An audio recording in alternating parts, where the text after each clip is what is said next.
بسم اللہ الرحمن الرحیم یا ایہا الذین آمنوا اتقوا اللہ ولتنظر نفس ما قدمت لغد واتقوا اللہ ان اللہ خبیر بما تعملون صدق اللہ العظیم۔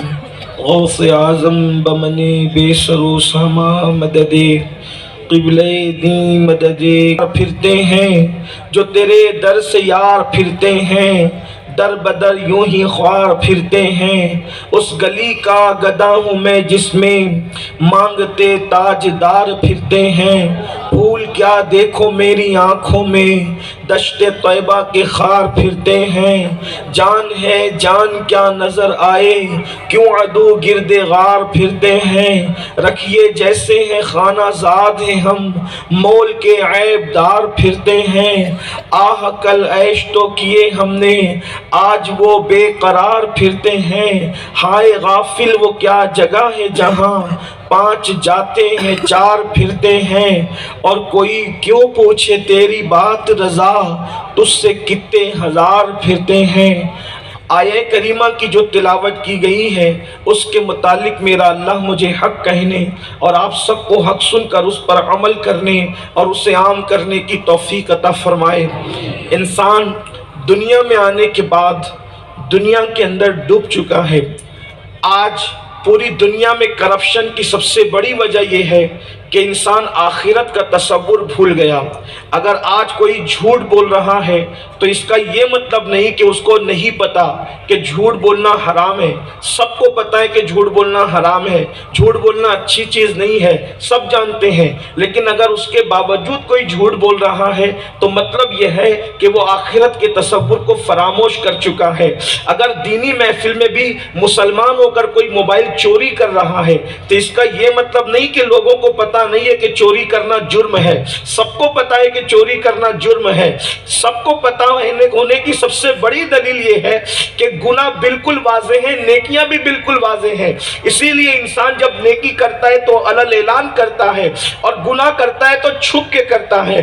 چھپ کے کرنا ہی اس بات کی دلیل ہے کہ وہ جانتا ہے کہ میں برا کام کر رہا ہوں، وہ جانتا ہے کہ میں غلط کام کر رہا ہوں۔ لیکن اگر کوئی جھوٹ بول رہا ہے اس لیے کہ آخرت کا تصور ختم ہو چکا ہے، اگر کوئی چوری کر رہا ہے مذہبی محفلوں میں اس کا مطلب یہ کہ تصور آخرت کو وہ فراموش کر چکا ہے۔ خوبصورت داڑھیوں کی تراش خراش ہونے کے باوجود اگر سینوں کے اندر کینے کی بھٹی جل رہی ہے تو اس کی وجہ یہ ہے کہ آخرت کا تصور انسان فراموش کر چکا ہے۔ اگر انسان حسد کی آگ میں جل رہا ہے اس کا مطلب یہ ہے کہ وہ آخرت کا تصور ختم کر چکا ہے۔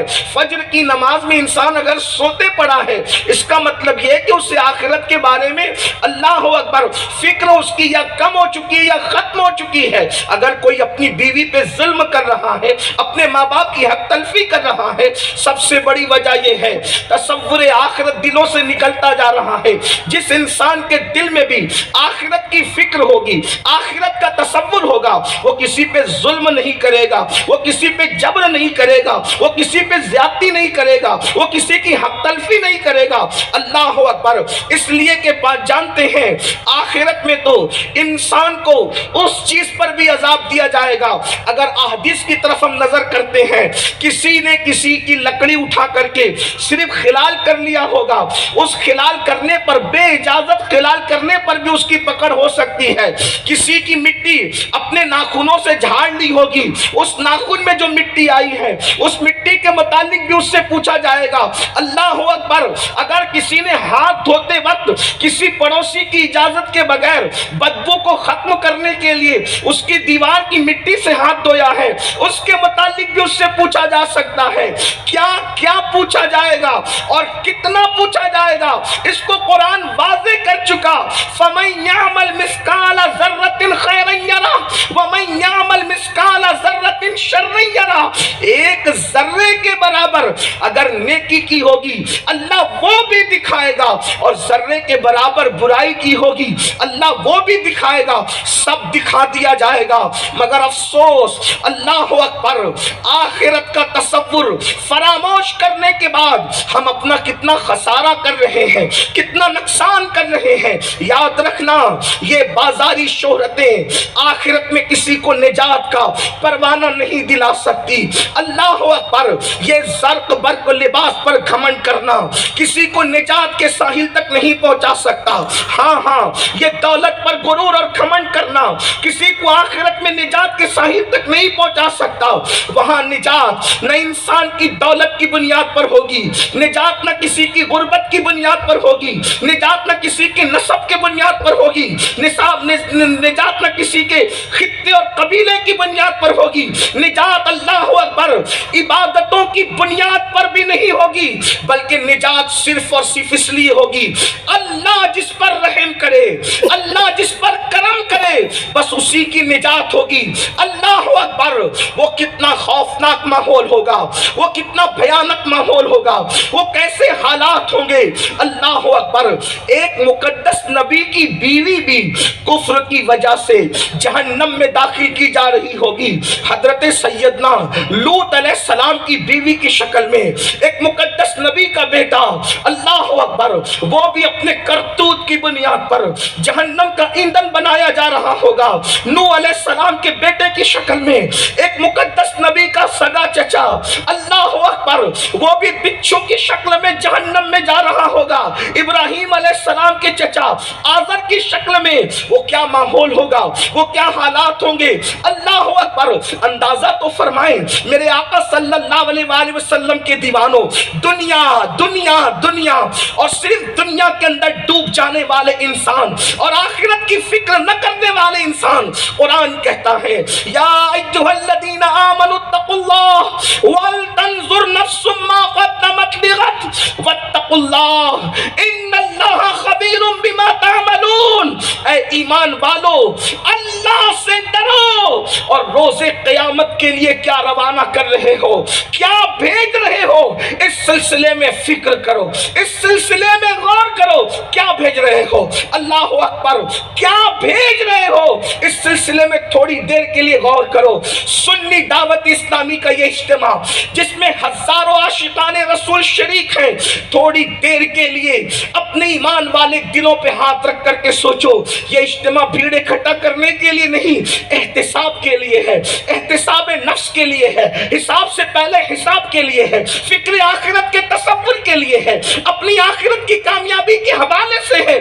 ذرا غور تو کرو، پیدائش کے بعد ہم نے جب ہوش سنبھالا، ہوش سنبھالنے کے بعد ہم نے آخرت کے لیے کیا روانہ کیا، تھوڑی دیر غور کر کے سوچو، تھوڑی دیر سوچو، اپنی نیکیوں کا اندازہ کرو، ہم نے کیا روانہ کیا آخرت کے لیے، کیا بھیجا آخرت کے لیے۔ اللہ اکبر، یہی نا چار دوست ملے تو پانچویں کی غیبت شروع کر دی، پانچ ملے تو چھٹے کی غیبت شروع کر دی، چھ ملے تو ساتویں کی غیبت شروع کر دی، ساتواں اٹھ کے گیا تو اس کی غیبت شروع کر دی، چھٹا اٹھ کے گیا تو اس کی غیبت شروع کر دی۔ وہ غیبت جس کے بارے میں کہا گیا الغیبت اشد من الزنا، کہ غیبت زنا سے بدترین ہے۔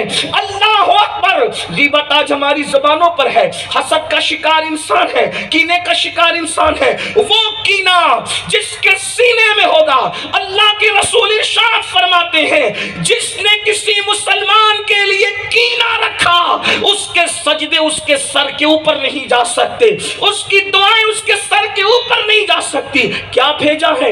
اللہ اکبر، زنا کیا آخرت کے لیے بھیجا، چگلیاں کی آخرت کے لیے بھیجا، کانوں میں ایئر فون لگائے آخرت کے لیے بھیجا، ناپتول میں کمی کی آخرت کے لیے بھیجا، عورتوں پر پاپ کی نظریں ڈالی آخرت کے لیے بھیجا۔ وہ پاپ کی نظریں ڈالنا جس کے بارے میں اللہ کے رسول غیب داں نبی صلی اللہ علیہ وآلہ وسلم ارشاد فرماتے ہیں جس نے عورتوں پہ پاپ کی نظر ڈالی ہوگی، قیامت کے دن اس کی آنکھوں میں آگ بھری جائے گی، آگ کی سلاخیں ڈالی جائے گی۔ اور ایک بزرگ فرماتے ہیں، عبداللہ موصلی فرماتے ہیں، ارشاد فرماتے ہیں جو عورتوں پہ پاپ کی نظریں ڈالنے کا عادی ہوگا، جب وہ مرے گا تو مرتے وقت اس کی زبان پہ کلمہ طیبہ جاری نہیں ہوگا، وہ بغیر کلمے کے مرے گا، وہ کلمہ پڑھتے بغیر مرے گا۔ اندازہ تو کریں، قرآن تو کہہ رہا ہے، اس آیہ کریمہ کی ابتدا بھی اللہ کی خوف سے ہوتی ہے، اس کا ایک اینڈ بھی اللہ کے خوف پہ ہوتا ہے۔ اتقوا اللہ، اللہ سے ڈرو، ولتنظر نفس نفس ما قدمت لغد، اللہ سے ڈرو اور قیامت کے لیے کیا بھیج رہے ہو، اس سلسلے میں فکر کو فکر، واتقوا اللہ، اور اللہ سے ڈرو، ان اللہ خبیر بما تعملون، اور اللہ تمہارے اعمال کی خبر رکھتا ہے۔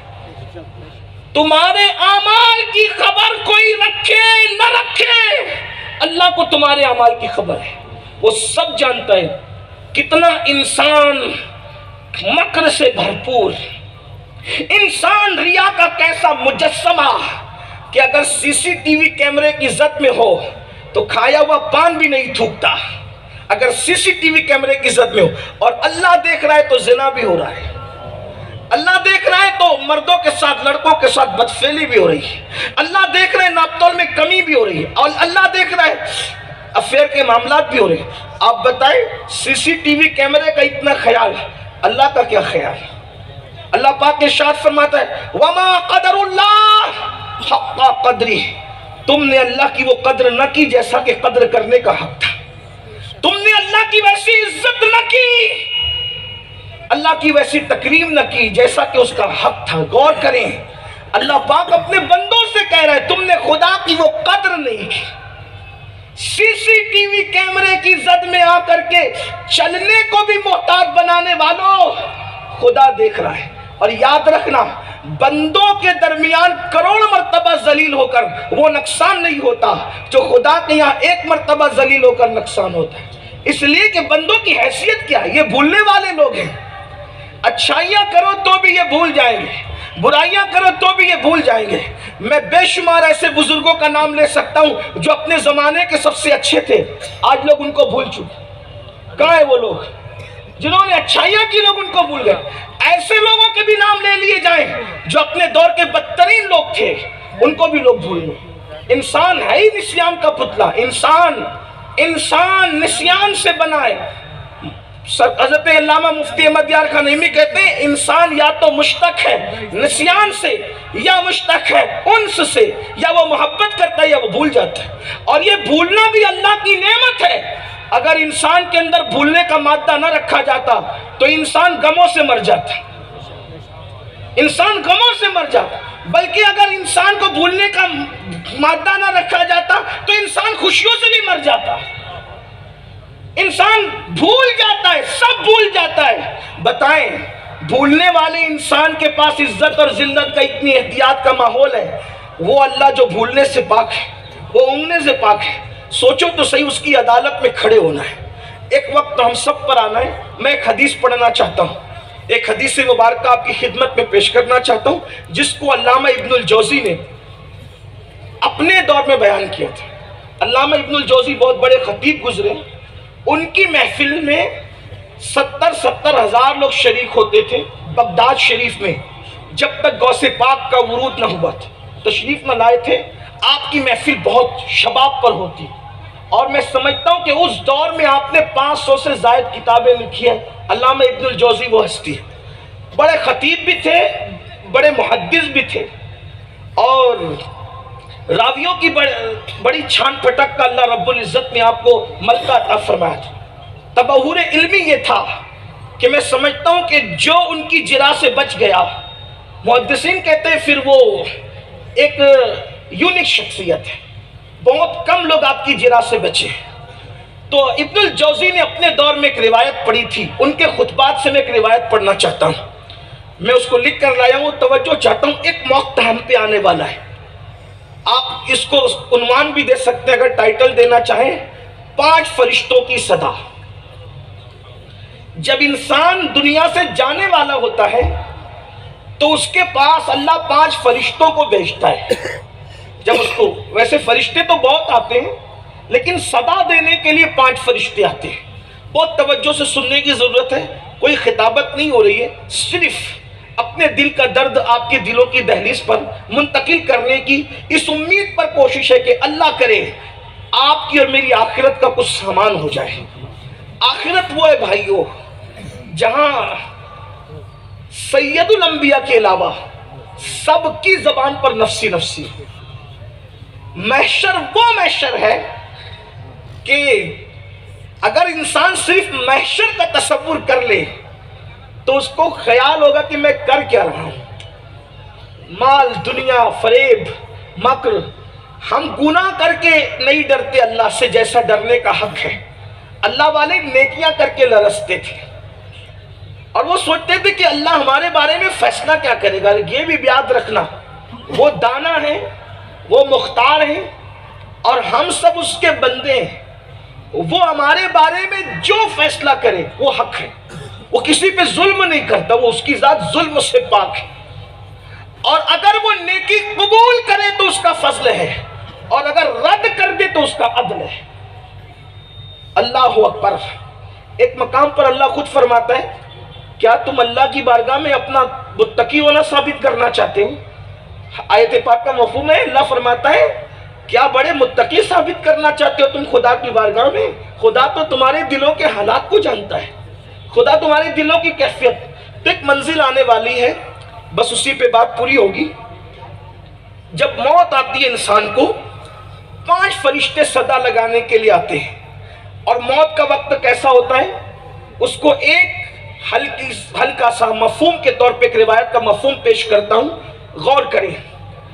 حضرت عبداللہ ابن عمرو ابن عاص، سیدنا عمرو ابن عاص کے شہزادے عبداللہ ابن عمرو عاص، یہ صحابی ہیں اور صحابی کے بیٹے ہیں.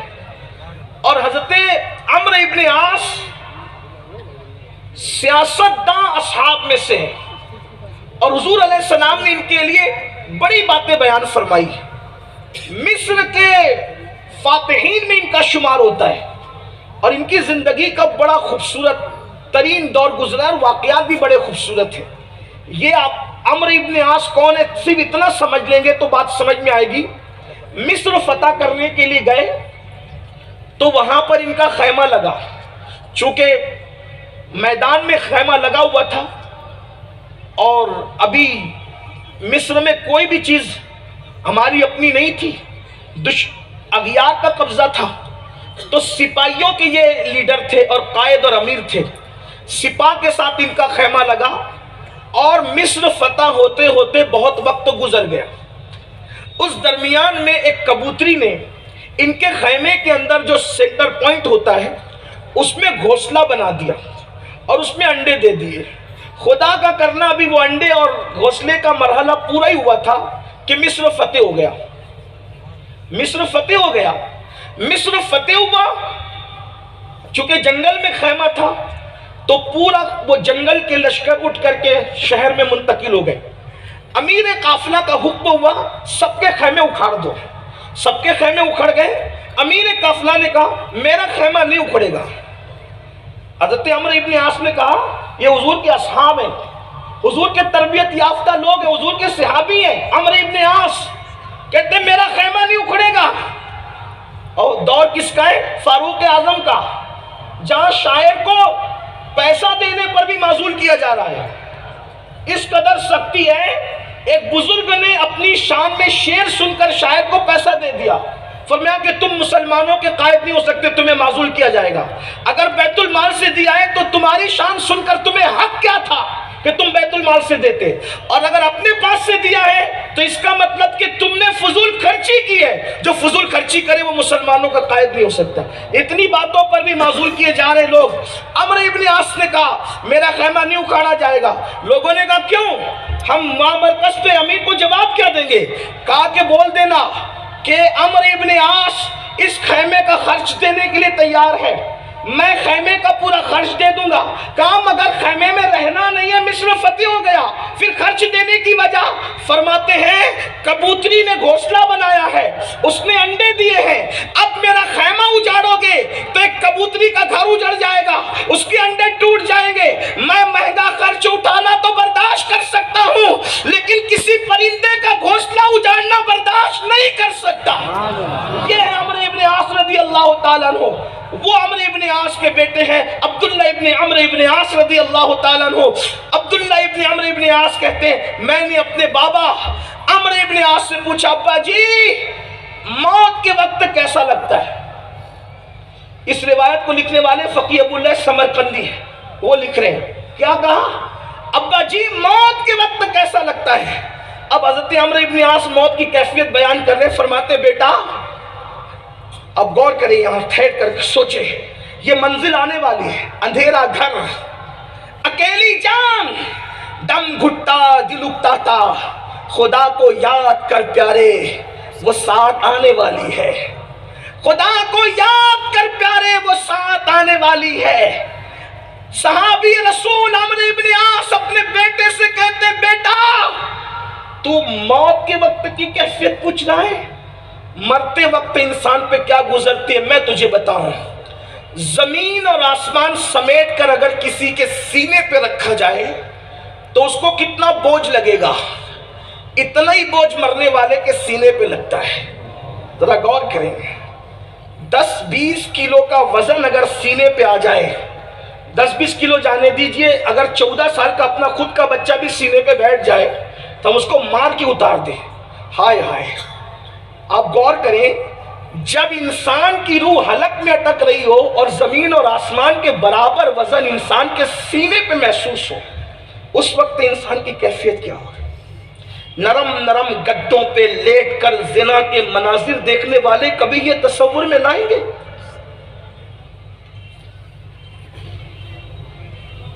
جمعہ کی 2 رکعت پڑھ کے بھاگنے والے اور 3 گھنٹے تک فلموں کے لیے وقت نکالنے والے کبھی یہ منظر تصور میں لا سکتے؟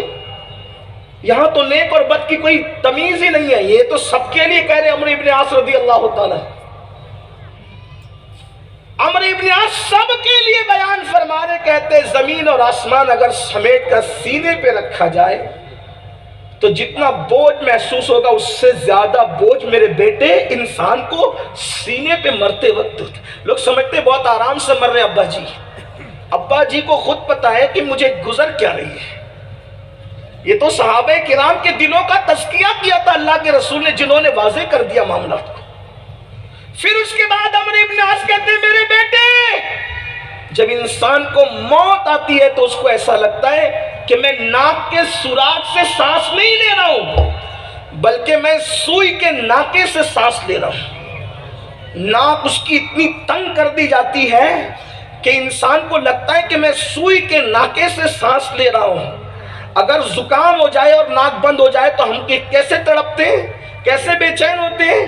اللہ اکبر، یہ وقت آنے والا ہے، مسجدوں کو ویران کرنے والوں، فجر کی نماز میں غائب رہنے والوں، ظہر کی نماز میں کھیل کود کے لیے ظہر کی نماز ترک کرنے والوں، حرام و حلال میں تمیز نہ کرنے والوں، سود کے دھندے کرنے والوں، اللہ کی نافرمانی کرنے والوں، یہ وقت آنے والا ہے۔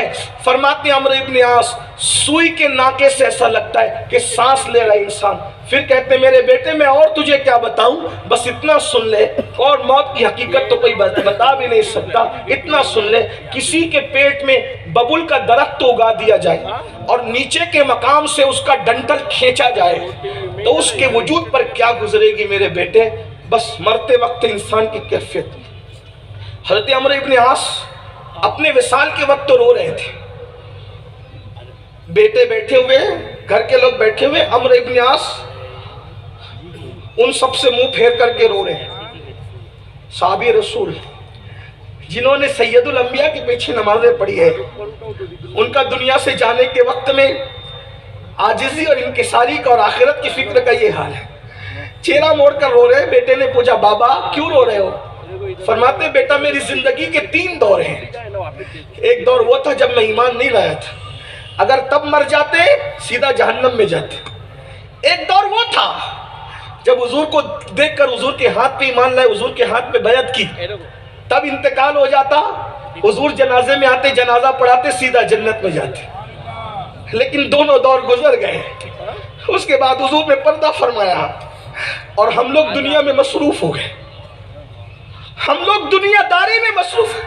کون کہہ رہے دنیا داری میں مصروف ہو گئے؟ جو کبوتری کا گھونسلہ اجاڑنا گوارا نہیں کرتا وہ کہہ رہا ہے کہ ہم دنیا داری میں مصروف ہو گئے۔ واللہ جن کو دیکھنے سے تابعین پر جہنم کی آگ حرام ہو جائے وہ کہہ رہے ہم دنیا داری میں مصروف ہو گئے۔ کبوتری کی حق تلفی نہ کرنے والے کہہ رہے ہم دنیا داری میں مصروف ہو گئے۔ جو سالن میں نمک زیادہ ہونے پر بیوی کو طلاق کی دھمکی دیتے ہیں ان کا کیا ہوگا، ان کی کیفیت کیا ہوگی؟ ہم کتنے بڑے دنیا دار ہیں۔ یاد رکھنا جب ہمیں کوئی دیندار کہتا ہے کم از کم مجھے تو منو ٹنو گھڑو شرم کا پانی گرتا ہے. ہم کب سے دیندار؟ اللہ ان لوگوں کے حسن زن کی لاج رکھے. اگر عمرو ابن عاص کہہ رہے ہم دنیا دار ہو گئے تو ہم کون ہیں؟ غور تو فرمائیں. کہتے بیٹا کفر میں مرتے تو سیدھا جہنم میں جاتے, دور رسالت میں حضور کی ظاہری موجودگی میں دنیا سے جاتے میرے بیٹے تو سیدھا جنت میں جاتے. ہم تو دنیا میں ڈوب گئے, اب ہم حیران ہیں اس پر پتہ نہیں قدرت کیا فیصلہ کرے. حالانکہ واللہ کہہ رہا ہوں سن لیں, ہم اہل سنت کا عقیدہ صحابہ کے لیے وہ ہے جیسے جنت کا ہونا یقینی ہے ویسے ہر صحابی کا جنتی ہونا یقینی ہے. وجہ جس قرآن نے جنت کی گواہی دی ہے اسی قرآن نے ان کے جنتی ہونے کی بھی گواہی دی ہے. وَكُلًّا وَعَدَ اللَّهُ الْحُسْنَىٰ, ہم نے ان سب سے حسنہ کا وعدہ کر لیا ہے. اسی لیے تو میرے اہل سنت کا امام کہتا ہے جس مسلمان نے دیکھا انہیں ایک نظر, اس نظر کی بصارت پہ لاکھوں سلام. تن من دھن تیرے قدم پر بارے, کیا نصیبیں ہیں تیرے یاروں کے جن کے گھوڑے کی ٹاپ سے لگنے والی دھول کی قسم اللہ کا قرآن اٹھاتا ہے, انہیں صحابہ کہتے ہیں.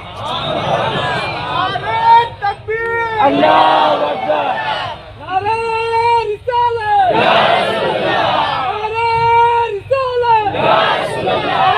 جن کے گھوڑوں کی سم میں لگنے والی گرد کو قرآن قسم کا سرنامہ بنائے انہیں صحابہ کہتے ہیں. وہ اصحاب کہہ رہے ہیں اب ہم ڈر رہے ہیں کہ کیا فیصلہ ہوگا ہمارے بارے میں. اب آپ سے پوچھتا ہوں اپنے بارے میں بھی کبھی ہم نے سوچا؟ ناسک والوں اور گرد و نواز سے آنے والوں بڑی معذرت کے ساتھ سود کے دھندے بھی کر کے یہ گھمنڈ ہے کہ ہم جنت میں نہیں جائیں گے تو کون جائے گا. سٹے کی دکانیں چلانے کے بعد بھی گھمنڈ ہے کہ ہم نے تو دامن پکڑ لیا نا فلاں کا, اگر ہم جنت میں نہیں جائیں گے تو کون جائے گا. میں کہتا ہوں میرے عزیز بھائیوں, اگر ہم غوث پاک کا دامن بھی پکڑ لیا اور ہم نے اللہ کرے پکڑ لیا ہو تو یہ وہ لوگ ہیں جنہوں نے رسول اللہ کا دامن پکڑا. صحابی کا مطلب غوث اعظم کے بھی مرشد کی بات ہو رہی ہے. اللہ اکبر, اور وہ کہہ رہے ہم دنیا میں مصروف ہو گئے. اب ہم سوچتے ہیں کہ خدا کا فیصلہ کیا ہوگا. تو وہ منزل ہے جب آسمان زمین کے برابر سینے کے اوپر بوجھ رکھا جاتا ہے اور سوئی کے ناکے سے سانس لینے کا موقع آتا ہے اور پھر ببل کے درخت کی طرح نیچے سے کھینچ کر کے انسان کی رگ رگ کو زخمی کرنے کا موقع آتا ہے. اس وقت اللہ کے رسول صلی اللہ علیہ وآلہ وسلم فرماتے ہیں انسان کے پاس 5 فرشتے آتے ہیں اور 5 فرشتے آ کر کے ہر ایک فرشتہ ندا کرتا ہے. نزا سے لے کر تدفین تک ندا ہوتی ہے اور وہ کیا ندا ہے؟ 5 فرشتوں کی صدا سن لے, 5 فرشتوں کی ندا سن لے. ان لوگوں نے کیا کہنا ہے آقا فرما رہے, علامہ ابن الجوزی اس کو نقل کر رہے ہیں. پہلا فرشتہ جب انسان پر نزا کی کیفیت, سکرات کی کیفیت ہوتی ہے اس وقت اس کے پاس آ کر کہتا ہے کب؟ جب روح حلق میں اٹک رہی ہوتی ہے اور رشتہ دار قطرے قطرے پانی پلا کر پیاس کو اور بڑھا رہے ہوتے ہیں. ایک طرف جدائی کا صدمہ, ایک طرف روح کا حلق میں اٹکنا, ایک طرف اتنی تکلیف کہ اگر زندہ بکرے کی کھال ادیڑی جائے تو اتنی تکلیف نہیں ہوتی جتنی تکلیف موت کے وقت ہوتی ہے. تلوار کی 313 ضربیں لگائی جائے تو اتنی تکلیف نہیں ہوتی جتنی تکلیف موت کے وقت ہوتی ہے. اور فرشتے کیا آ کر کہتے ہیں, ایک فرشتہ پہلا آ کر کے کہتا ہے او آدم کے بیٹے کہاں گیا تیرا طاقتور بدن, کہاں گیا تیرا طاقتور بدن؟ آج تو کتنا کمزور ہے نا, کتنا کم. سوچو آدمی رونے کی کوشش کرے تو آنکھ میں اس وقت آنسو بھی نہیں آتے کیونکہ حلق کے اندر روح اٹکی ہوئی. مچھلی کا کانٹا اٹکے تو آدمی کی سانسیں اوپر نیچے ہوتی ہے, بڑا لقمہ روٹی کا اٹک جائے تو سانسیں اوپر نیچے ہوتی ہے. بتاؤ تو صحیح جب روح حلق میں اٹکتی ہوگی تو کیا کیفیت؟ اللہ سے عافیت کا سوال کر. ان کو رحم آئے تو آئے ورنہ, ان کو رحم آئے تو آئے ورنہ وہ کڑی مار ہے کیا ہونا ہے, راہ پرخار ہے کیا ہونا ہے, راہ پرخار ہے کیا ہونا ہے, پاؤں افگار ہے کیا ہونا ہے. کل وہاں دید کا دن اور یہاں آنکھ بیکار ہے، کیا ہونا ہے؟ دور جانا ہے، رہا دن تھوڑا کوش تیار ہے، کیا ہونا ہے؟ دل ہمیں تم سے لگانا ہی نہ تھا، میرے بیٹے، میری بیوی، میرے بچے، یہ تو سب جائز رشتے ہیں، یہ بھی کام نہیں آئیں گے۔ ناجائز رشتوں کے کانٹے بو کر رکھے ہو، اس وقت کتنی تکلیف ہوگی نا۔ فرشتہ کہہ رہا ہے کہاں گیا تیرا طاقتور جسم، قوتور، آج تو کتنا کمزور ہے نا۔ ایک ایک گھنٹہ جم کے لیے نکالنے والوں، صبح اٹھ کر کے ایک ایک گھنٹہ پیدل چلنے والوں، میں تمہیں سلام کرتا ہوں، صحت کے لیے بالکل کوشش کرو، میں آپ کی تائید میں 1000% ووٹ دینے کے لیے تیار ہوں۔ جم بھی کرو، صبح کو بھی چلو، سب کرو، لیکن یاد رکھنا جم کرو گے تو جسم بنے گا، لیکن اگر اللہ کو بھول گئے تو یہ بنے ہوئے جسم کو قبر کے کیڑے کھائیں گے، قبر کی مٹی کھائے گی۔ بنا لو جسم جتنا بنانا ہے، لیکن جسم بنانے والوں بناؤ، بچانے کی بھی کوشش کر لو۔ جم میں جاؤ گے تو جسم بنے گا، مسجد میں 5 وقت آؤ گے تو جسم بچے گا۔ بنانے کے لیے گھنٹہ نکالا، بچانے کے لیے 50 منٹ نکالا، صرف 50 منٹ۔ ایک وقت کی نماز کے لیے صرف 10 منٹ لگتا ہے، بس صرف 10 منٹ۔ انشاءاللہ کفن بھی میلا نہیں ہوگا، انشاءاللہ کفن بھی میلا نہیں ہوگا۔ سرکار نظمی نے کتنے وثوق سے کہا تھا وارث نبی ہوں میں، کہتے ہیں عاشق نبی ہوں میں، وارث علی ہوں میں، میلا ہو نہ پائے گا حشر تک کفن میرا۔ زمین میلی نہیں ہوتی، زمن میلا نہیں ہوتا، محمد کے غلاموں کا کفن میلا نہیں ہوتا۔ شان سے سوئیں گے، شان سے سوئیں گے قبر میں انشاءاللہ، خاک ہو کر عشق میں آرام سے سونا ملا، جان کی اکسیر ہے الفت رسول اللہ کی۔ اللہ کے بندو صرف 50 منٹ۔ آج ناسک کے اس اجتماع میں شہنشاہ ناسک کے جوار میں توبہ کر کے عہد کر لو، جم بھی کرو، بالکل کر، جو نہیں کرتے ان سے بھی میں کہتا ہوں کرو، اس لیے کہ اللہ کے رسول علیہ السلام آخری عمر تک فٹ تھے۔ یہ تو حضور کا معجزہ بھی ہے، لیکن ساتھ ہی ساتھ ہمارے لیے دعوت بھی ہے۔ حضور علیہ السلام نے جو آخری جنگ لڑی ہے وہ 60 سال کی عمر میں لڑی، اور اس میں بھی حضور سب سے آگے تھے، اور سب سے آگے بھی تھے تو دلدل پہ تھے، گھوڑے پہ نہیں تھے، اونٹنی پہ نہیں تھے، دلدل پہ تھے۔ دلدل کیا ہوتا ہے؟ یہ گھوڑے اور اونٹنی سے بہت سست رفتار ہوتا ہے۔ حضور علیہ السلام جب جنگ میں ہوتے تو سست رفتار سواری پہ ہوتے، کیوں؟ اس لیے کہ پیٹ پھیٹ کر بھاگنے والے کو تیز رفتار چاہیے اور ڈٹنے والے کو سست رفتار چاہیے۔ حضور دلدل پر رہ کر کے بتاتے ہیں بھاگنے والے بھگوڑے اور ہوتے ہیں، تمہارا قائد وہ ہے جو معراج میں جبریل کے آگے ہے، جنگ میں صدیق و علی کے آگے ہے۔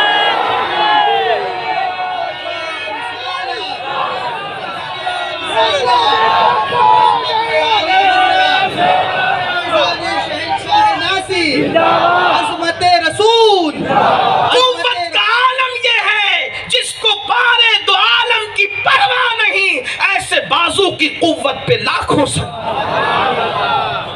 بازو بناؤ، بالکل بناؤ، لیکن مسجد میں آ کر اس کو بچانے کی بھی کوشش کرو۔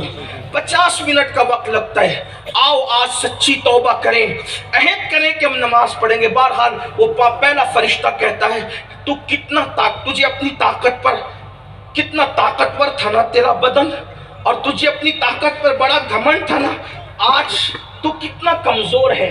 اور دوسری بات وہی پہلا فرشتہ کہتا ہے تیری زبان کتنی فصیح تھی نا، یعنی چرچر چلتی تھی، کتنا تو زبان داں تھا، کتنا تیری زبان تیز تھی، تیری زبان میں کتنی قوت تھی۔ سب کو چپ کرانے والے، کہاں گئی آج تیری زبان کی طاقت؟ آج تو کتنا خاموش ہے نا، کتنا خاموش ہے، چاہ کر بھی تیری زبان نہیں پلٹ رہی۔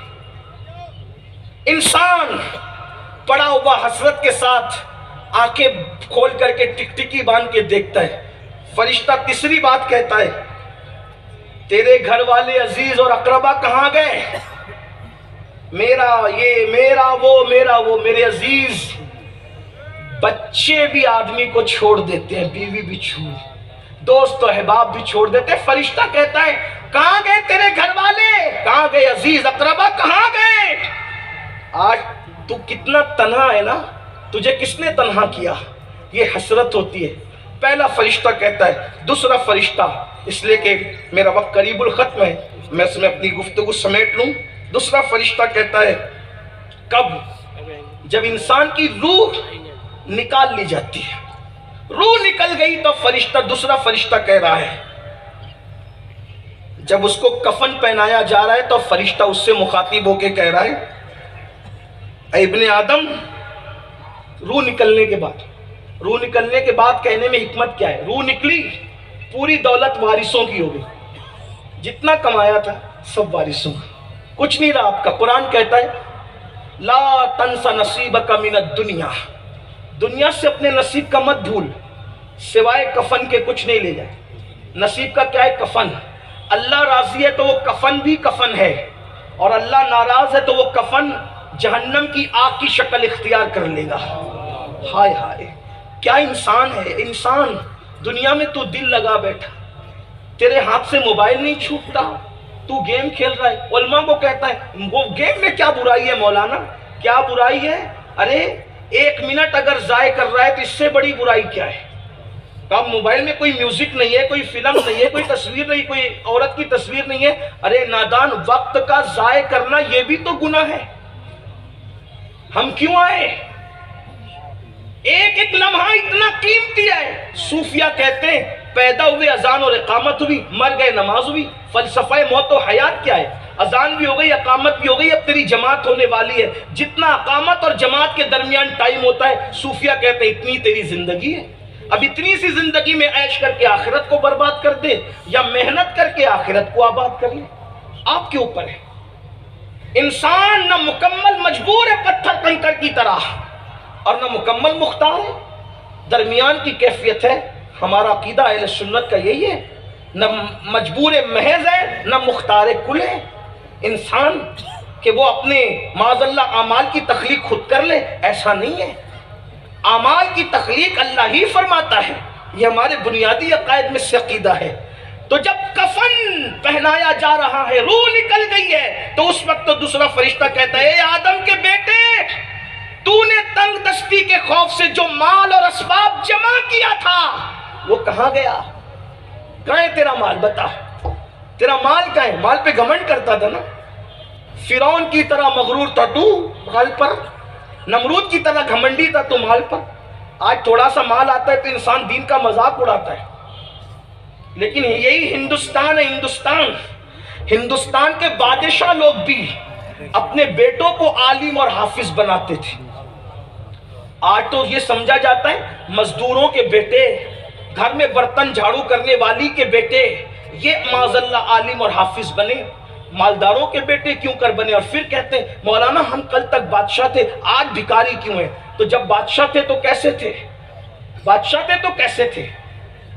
شاہ جہاں کا بیٹا اورنگزیب حافظ قرآن، دارا شکوہ حافظ قرآن، جہاں آرا بیگم غریب نواز پر سب سے پہلی کتاب لکھنے والی اگر کسی کی بیٹی ہے تو وہ شاہ جہاں کی بیٹی ہے۔ اس کے بعد سے جتنی کتب لکھی گئی غریب نواز سے بڑے عالم نے بھی جہاں آرا بیگم کے حوالے کو مسترد نہیں کیا۔ اتنی تحقیقی کتاب اس خاتون نے لکھی۔ آپ سے پوچھنا چاہتا، یہاں تو تھوڑی سی دولت آئی تو علماء کا مذاق اڑایا جاتا ہے، اولیاء کا مذاق اڑایا جاتا ہے، مسجدوں سے دوری اختیار کی جاتی ہے۔ اللہ کے بندو سوچو، وہ فرشتہ دوسرا آ کے کہہ رہے ہیں تو نے تنگ دستی کے خوف سے مال جمع کیا تھا، کہاں گیا تیرا مال؟ کہاں گیا تیرا مال؟ قرآن کہتا ہے الہاکم التکاثر حتی زرتم المقابر، ہلاک کر دیا تجھے مال کی زیادہ طلب نے، یہاں تک کہ تم قبر کے گڑھے تک پہنچ گئے، قبر کے دہانے تک پہنچ گئے۔ میرا مال میرا مال میرا، کچھ نہیں۔ فرشتہ کہتا ہے تو نے تباہی اور بربادی سے بچنے کے لیے جو گھر بنائے تھے وہ گھر کہاں گیا؟ کیونکہ وہ تو کفن اوڑے ہوئے جنازے میں پڑا ہے نا، گھر کس کا ہو گیا؟ اب اس کے بعد بچے لڑیں گے۔ اب تو یہ دیکھا جاتا ہے تیجے کی فاتحہ بھی نہیں ہوتی، زیارت کی فاتحہ بھی نہیں ہوتی۔ عورتیں شوہروں سے کہتی ہیں تمہارے ابا کا مکان تمہارا بھائی ہڑپ نہ کر لے، جلدی سے مانگو۔ بچے آج مغفرت کی دعا بھی نہیں کرتے حصوں کے چکر میں، اس سے بکروں کے چکر میں. سگا بھائی دوسرے بھائی پہ کیس کرتا ہے اس سے بکرے کے چکر میں. اندازہ تو فرمائے، باپ کما کے مر گیا، سب چھوڑ کر چلا گیا. جس نے حلال دیکھا تھا نہ حرام، دن دیکھا تھا نہ رات، صبح دیکھی تھی نہ شام. میں تو بس اتنا کہتا ہوں حقوق سب کے ادا کرو، اولاد سے پیار کرو، بیوی سے پیار کرو، سب سے پیار کرو، لیکن دل اگر کسی سے لگانا ہے تو یار سے لگاؤ.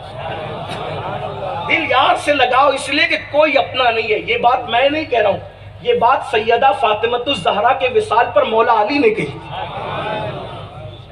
سیدہ کائنات کے وصال پہ مولا کائنات نے جب سیدہ پاک کو قبر انور میں رکھ دیا گیا تو قبر کے کنارے کھڑے ہو کر کے کہا تھا فاطمہ فاطمہ فاطمہ. 3 بار آواز دی، جب جواب نہیں آیا تو کہا علی کو تو یقین پہلے ہی تھا کہ اللہ کے سوا کوئی اپنا نہیں ہے، لیکن آج اس کا منظر دیکھ لیا.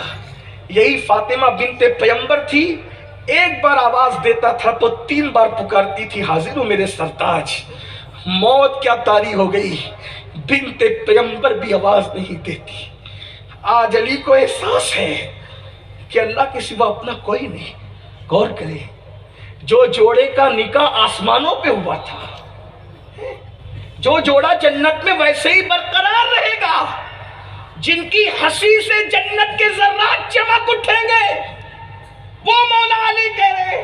آج علی کو احساس ہے. سوچو تو صحیح، ایسی جان وفا کے متعلق موت کے بعد یہ جملے کہے گئے تو یہ تو وہ بے وفا دنیا ہے کہ جو اولاد جیتے جی ماں باپ کو بھول جاتی ہے، شادی کے بعد وہ مرنے کے بعد خاک دعائیں مغفرت کریں گے.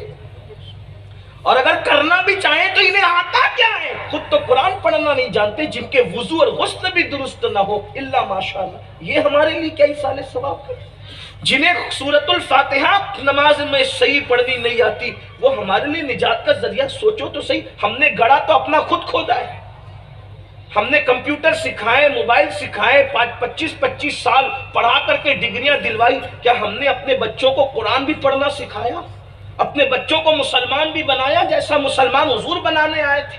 گوشت مچھلی والا مسلمان تو بنا دیا، داڑھی ٹوپی کے بارے میں ہم نے ان کو سمجھا دیا. کیا واقعی دین کی روح بھی ہم نے ان کے اندر پیوست کی؟ داڑھی کی اہمیت اپنی جگہ، ٹوپی کی اہمیت اس کا مذاق نہیں اڑایا جا سکتا. اس کی جو اہمیت ہے حدیث میں جو اس کا ذکر ہے اس کا انکار نہیں، لیکن روح دین کہاں ہے؟ دین کی روح کہاں ہے؟ حالات تو یہ ہیں کہ مالدار بیٹا کہتا ہے جاؤ مدرسے کے مولوی صاحب کو کہنا 5000 لے لو اور ایک چادر دے دو، ابا کو بخشوا دیں. ذرا جا کر کے پوچھو، علماء سے پوچھو، مفتیان کرام سے پوچھو، محقق مسائل جدیدہ آپ کے شہر میں موجود ہیں کہ جس تصور کے ساتھ آپ چادریں 5,000 کی خرید رہے ہو، اس کا اسلامی تصور کیا ہے؟ میں کوئی مفتی نہیں کہ فتویٰ صادر کروں، لیکن آپ جا کر اپنے علماء سے تو پوچھے نا. ایک چہلم کی فاتحہ میں ناسک آیا تو مجھے کہا گیا کہ 500 قرآن کا ایصال ثواب کرتے. میں لرز گیا، میں نے کہا یہ 500 قرآن کا ایصال ثواب میں کروں؟ میں نے کہا یہ پڑھایا کب 40 دن کے اندر؟ کون پڑھا؟ تو کہا ابھی ایصال ثواب کریں، ابھی بحث بعد میں کرنا، بھی پہلے ایصال ثواب کرتے ہیں. میں نہیں کروں گا،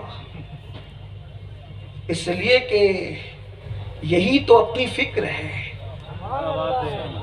جو فکر رضا کی پابند ہے.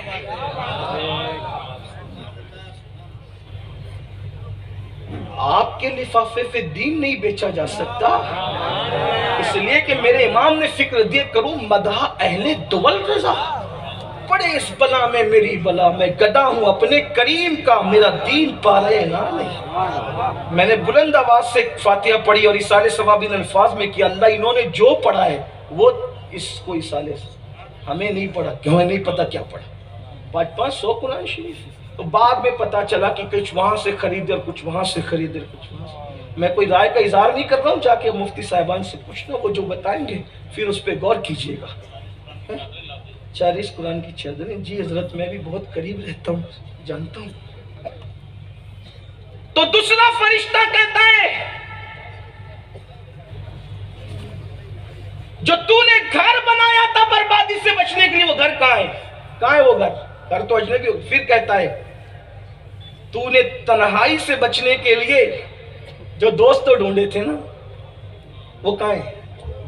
تنہائی کاٹتی ہے نا ہمیں، دوست چاہیے دوست چاہیے، بالکل دوست چاہیے، لیکن ایک بات آپ کو بتاؤں، اگر دوست وفا بھی کرے، آج تو دوست تو بہت مل جاتے ہیں لیکن اہل وفا کتنے ہیں؟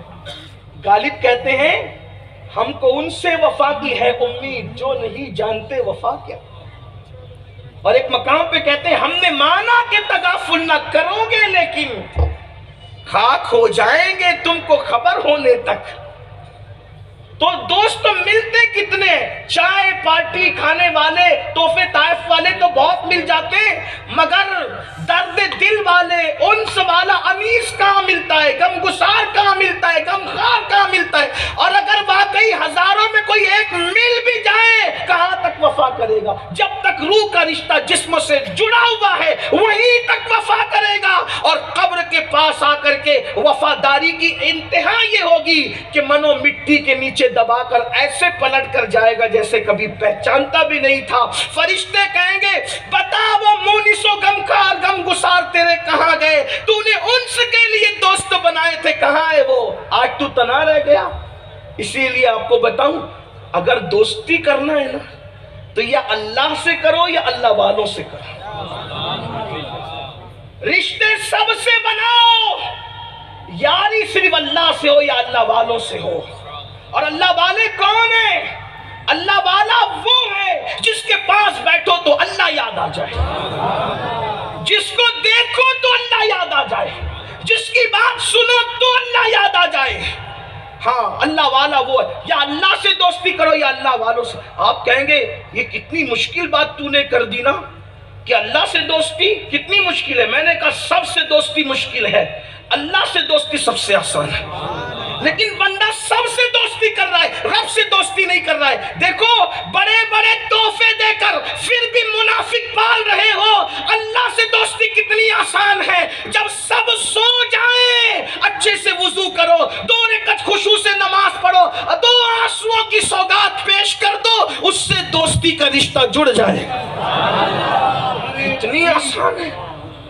جب سب سو رہے ہو، ٹھنڈی کی رات ہو، قرآن کھول کے بیٹھ جاؤ، اس سے دوستی کا تعلق اس سے بہت آسان۔ اچھا ہر دوست ناراض ہوتا ہے تو منانا مشکل ہے، لیکن جب میرا مولا ناراض، پہلے تو ناراض دیر سے ہوتا ہے، جلدی ہوتا نہیں ناراض، اور جب ناراض ہوتا ہے تو مان بھی جلدی جاتا ہے، اتنی آسانی سے مان جاتا ہے۔ شرمندگی کے 2 آنسو پیش کر دو، راضی ہو جاتے ہیں۔ اور پیار کتنا کرتا ہے؟ کروڑوں ماؤں سے زیادہ پیار کرتا ہے۔ کوئی کسی سے اتنا پیار ہی نہیں کر سکتا جتنا پیار۔ دوست بھی اپنا عیب دیکھے نا تو دوسرے دوستوں کو بیان کرتا ہے، لیکن ہمارا رب ایسا ہے، جب ہم رات کو گناہ کرتے ہیں تو صبح ہونے سے پہلے رحمت کی چادر پھیلا کر آخری حصے میں کہتا ہے رات کے پاپی صبح ہونے سے پہلے معافی مانگ لے تاکہ میں تجھے بخش دوں۔ دن میں گناہ کرو تو سورج غروب ہونے سے پہلے رحمت کی چادر پھیلا کے کہتا ہے او دن کے پاپیوں، غروب ہونے سے پہلے توبہ کر لو تاکہ میں تمہاری مغفرت کر دوں۔ کیا شان ہے، سب سے دل لگایا۔ تو دوسرا فرشتہ یہ کہتا ہے، تیسرا فرشتہ جب جنازہ اٹھایا جاتا ہے تو تیسرا فرشتہ کہتا ہے اس کے پاس آ کر کہ تو ایک لمبے سفر پر جا رہا ہے، بہت لمبا سفر ہے تیرا۔ میرے امام کہتے ہیں دور جانا ہے رہا دن تھوڑا، کوش تیار ہے کیا ہونا ہے، پاؤں افگار ہے کیا ہونا ہے، یار بیزار ہے کیا ہونا ہے، تیر ہے تار ہے کیا ہونا ہے، وہ کڑی مار ہے کیا ہونا ہے۔ لیکن یہ سب کہنے کے ساتھ یہ بھی کہتے کیوں رضا کڑتے ہو؟ سب کہنے کے بعد میرے امام آخری میں کیا کہتے کیوں رضا کڑتے ہو؟ ہنستے اٹھ، کیوں کڑتے ہو؟ کیوں رضا کڑتے ہو؟ ہنستے اٹھو، کیوں؟ جب وہ غفار ہے کیا ہونا ہے، جب وہ غفار ہے کیا ہونے۔ آؤ آج توبہ کرو، عہد کرو، اپنے آپ کو بدل کے جائیں گے، زندگی میں انقلاب پیدا کر کے جائیں گے۔ اور الحمدللہ سنی دعوت اسلامی سواد اعظم اہل سنت و جماعت عشق مصطفیٰ کی وہ تحریک ہے جس کا مقصد نہ اوٹ ہے نہ نوٹ ہے نہ پبلک کے سروں پر ناز ہے۔ ہمارا ایک ہی مقصد ہے، بھٹکے ہوئے آہو کو پھر سوئے حرم لے چل، آخرت کے بھولنے والوں کو آخرت کا راستہ یاد دلایا جائے۔ اللہ اکبر، فکر رضا سے منحرفوں کو کی طرف واپس لایا جائے. اور فکر رضا کیا ہے؟ کہتے ہیں دل ہے وہ دل جو تیری یاد سے معمور رہا، سر ہے وہ سر جو تیرے قدموں پہ قربان گیا، آہ وہ آنکھ کہ ناکام تمنا ہی رہی، ہائے وہ دل جو تیرے در سے پرارمان گیا. انہیں جانا، انہیں مانا، نہ رکھا غیر سے کام، للہ الحمد میں دنیا سے مسلمان گیا. یہ فکر رضا ہے. اس طرف سب کو لانا ہے، عشق مصطفیٰ کا احیاء کرنا ہے، عشق مصطفیٰ کی شمع جلانا ہے. اس لیے ناسک اور قرب و جوار سے آنے والوں سے میری گزارش ہے، اپنے علاقوں میں سنی دعوت اسلامی کی برانچز قائم کریں، شاخیں قائم کریں، اور خود بھی عاشق رسول بن کر دوسروں کو عشق رسول کی طرف دعوت دیں، لوگوں کے دلوں میں شمع عشق رسول جلائیں. ہم عمل نہیں کر پائیں گے زیادہ، کوئی ہم سے سن کے عمل کر لے گا تو اپنے لیے نجات ہو جائے گی. اپنا حال تو بانگے درا کی طرح ہے. جیسے ایک بندہ سب سے پہلے اٹھتا ہے اور سوئے مسافر کو گھنٹی بجا بجا کر کہتا ہے سونے والو چلو چلو چلو، وہ کوچ کا وقت آ گیا. بانگے درا اسی کو کہتے ہیں گھنٹی بجانے کو، چلو چلو آ گیا. مؤذن کی طرح سونے والے اٹھو، جاگ جائے مسلمان، سویرا ہوا دور سارے جہاں سے، اندھیرا ہوا، آؤ احیاء عشق رسول کی تحریک سے جڑو. اس تحریک کا مقصد حضور کے قریب کرنا ہے، مصطفیٰ جان رحمت کے قریب کرنا ہے، صحابہ کی عظمت کو لوگوں کے دل میں بٹھانا ہے، اہل البیت کی عظمتوں کے ڈنکے بجانا ہے، اولیاء کرام کی محبتوں کو دلوں میں پیدا کرنا ہے، علماء حق اہل سنت و جماعت کے علماء کی طرف لوگوں کی توجہ کو مبذول کرانا ہے. اپنے علاقوں میں برانچز قائم کرو، اس لیے کہ تحریک کا جواب تحریر ہے، تحریک کا جواب تحریک ہے، تقریر کا جواب تقریر ہے، ادارے کا جواب ادارہ ہے، فکر کا جواب فکر ہے. اس لیے عشق مصطفیٰ کو ڈیمیج کرنے کے لیے جو تحریکیں اٹھ رہی ہے، اس کے مقابلے کے لیے عشق رسول کی تحریک ضروری ہے. تو میرے نوجوانوں سے کہتا ہوں، اپنی جوانی کا اگر اصل مزہ لوٹنا ہے، اپنی جوانی کو اگر انجوائے کرنا ہے، تو آئیے سنی دعوت اسلامی سے جڑیے، سنی دعوت اسلامی سے جوڑیے. اس لیے کہ اس تحریک کا پیغام یہ ہے، لحد میں عشق رخے شہ کا داغ لے کے چلے، اندھیری رات سنی تھی چراغ لے کے چلے، تیرے غلاموں کا نقش قدم راہ خدا وہ کیا بہک سکے جو یہ سراغ لے کے چلے. جنا بنے گی محبان چار یار کی قبر جو اپنے سینوں میں یہ چار باغ لے کے چلے. اللہ پاک کہنے سننے سے زیادہ عمل کی توفیق دے. گفتگو کے درمیان کوئی غلطی ہو تو اللہ پاک معاف فرما دے. کچھ وقت زیادہ لے لیا اس کے لیے معذرت. استغفر اللہ ربی ان ربی لغفور رحیم.